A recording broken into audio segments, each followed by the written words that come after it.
रात की उस भयानक बारिश ने रामलाल और नेकीराम के घर ही नहीं छीने थे, बल्कि उनके मन से बुढ़ापे का वो डर भी निकाल दिया था जो उन्हें कमजोर बनाता था।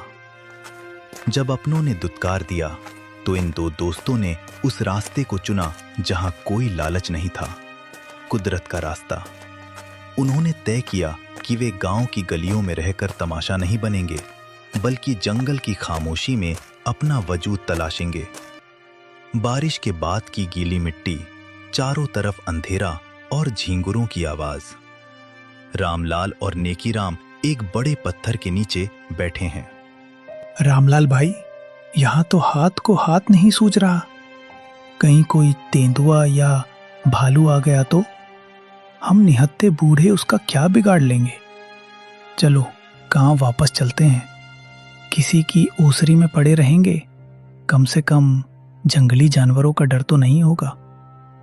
नेकीराम, उन 2 पैरों वाले जानवरों से तो ये 4 पैरों वाले जानवर लाख गुना बेहतर हैं। वो कम से कम धोखे से अंगूठा तो नहीं लगवाते। रही बात डर की, तो डर को अपनी लाठी बना लो। कल सुबह होते ही हम यहां अपना ठिकाना बनाएंगे। पर कैसे भाई? न कुदाल है, न कुल्लड़ी, न सर पर छत है। यहां तो घास भी कंटीली है। मेरे पास ये छोटा सा चाकू है जो मैं हमेशा सुतली काटने के लिए रखता था, और तुम्हारे पास वो हुनर है जिससे तुमने सालों मिट्टी को मथा है। हम हारेंगे नहीं दोस्त। अगले दिन सूरज निकलते ही दोनों काम पर लग जाते हैं। रामलाल सूखी लकड़ियों को इकट्ठा करता है और नेकीराम पत्थर चुनता है। नेकीराम, देखो, वो 4 मजबूत पेड़ एक चौकोर घेरे में हैं। हम इन्हीं को खंबा बनाएंगे। मैं ऊपर बांस और झाड़ियां बांध दूंगा, और तुम नीचे से मिट्टी और पत्थर की दीवार उठाना। नेकीराम भाई, ये मिट्टी बहुत सख्त है, पर पानी मिलते ही नरम हो गई, बिल्कुल हमारी किस्मत की तरह। देखो, मैंने पत्थरों को ऐसे जमाया है कि हवा भी अंदर नहीं झांक पाएगी। कि रामलाल के हाथों में छाले पड़ गए हैं, पर वो लकड़ियों को आपस में लताओं से बांध रहा है। 3 दिन की कड़ी मेहनत के बाद एक छोटी सी मजबूत झोपड़ी खड़ी हो जाती है। पहले दिन वे केवल जंगली बेर और कंदमूल खाकर गुजारा करते हैं। भाई, सिर्फ फलों से कब तक पेट भरेगा? शरीर में जान नहीं रहेगी तो काम कैसे करेंगे? धैर्य रखो। कल मैं गांव की सरहद तक गया था। वहां जो मंदिर का भंडार है, वहां सफाई हो रही थी।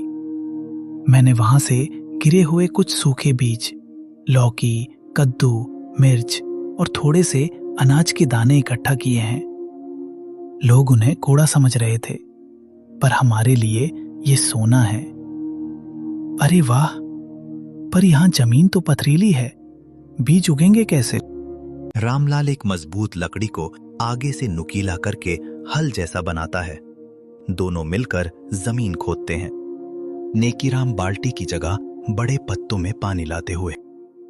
चलो नेकीराम, तुम पत्थर हटाओ, मैं इस लकड़ी से जमीन को ढीला करता हूं। हमें यहाँ क्यारियां बनानी होंगी। पास में ही वो झरना बह रहा है, वहां से पानी लाना होगा। भाई, ये देखो, मैंने मिट्टी को गोबर और सूखी पत्तियों के साथ मिला दिया है। अब ये बीज इसमें चैन से सोएंगे और कल लहलहाएंगे। सूरज, बारिश और उनकी मेहनत। धीरे धीरे छोटी छोटी कोपलें निकलने लगती हैं। रामलाल भाई, देखो देखो, हमारी मेहनत रंग लाई। छोटी सी लौकी बेल पर झूल रही है। सब्जियां तैयार हैं। रामलाल ने लकड़ी की एक टोकरी बनाई है और नेकीराम ने जंगल के बड़े पत्तों को सिलकर सुंदर पत्तल और दोने तैयार किए हैं। नेकीराम, आज हम ये ताजी सब्जियां और ये पत्तल लेकर बाजार जाएंगे। हम इन्हें साफ करके पत्तलों में सजाकर बेचेंगे। लोग प्लास्टिक और गंदी सब्जियों से तंग आ चुके हैं। उन्हें ये शुद्धता पसंद आएगी। हाँ भाई, और जो पैसा